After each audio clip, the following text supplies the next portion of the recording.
ตนะบ่បងអូយបងក្តាមច្រើនណាបងក្តាមខែប្រាំងអត់មានខ្លាញ់ឬមានខ្លាញ់បង មានខ្លាញ់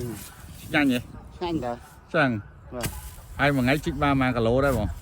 ទៅជីកមិញបានប្រហែល1គីឡូ ដើរកាប់ចឹងចង់និយាយថាបាញ់យកលក់ឬក៏ហូបខ្លួនឯង ហូបខ្លួនឯងដែរ ហូបខ្លួនឯងទេ បាទ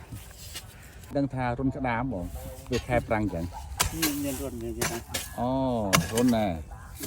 កាប់អញ្ចឹងខ្ញុំចង់